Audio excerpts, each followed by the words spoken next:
శివాయ బ్రహ్మణే నమ. వీరబ్రహ్మేంద్ర స్వామినే నమో నమ. జై వీరబ్రహ్మ జై గోవిందమాంబ జై. శివాయ బ్రహ్మణే నమో నమ. వచ్చినటువంటి ఫలితం 6.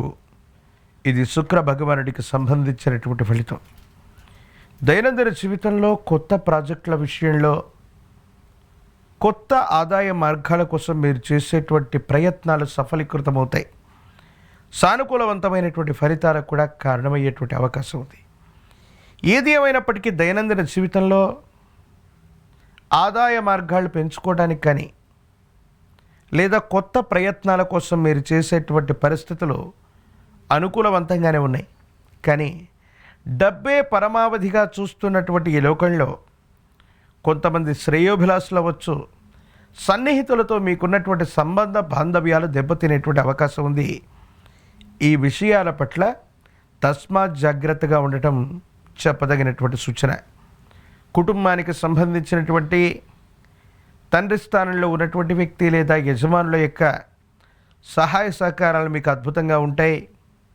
ఆర్థికపరమైనటువంటి అంశాల్లో మాత్రం ధనం సరైనటువంటి సందర్భంలో చేతికి అందక ఇబ్బంది పడేటువంటి అవకాశం ఉంటుంది.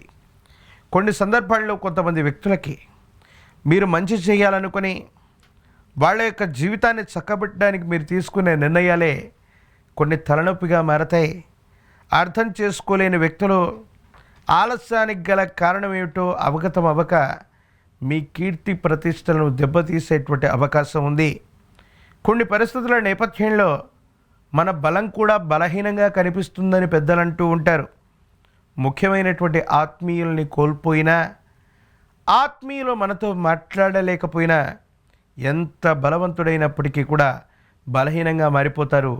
బహుశా కన్యారాశి జాతకుల యొక్క జీవన గమనంలో కొన్ని ప్రత్యేకమైనటువంటి గ్రహగతుల కారణంగా ఆత్మీయులతో విరోధాలు ఏర్పడటం వల్ల మీరు బలహీనమయ్యే అవకాశం ఉంది. కాబట్టి సమాజంలో ఉన్నతమైన స్థితిగతుల్లో ఉన్న ఆత్మీయుల పట్ల మీరు జాగ్రత్తగా ఉండండి. వాళ్ళ మద్దతు ఎప్పుడు మీకు అవసరం.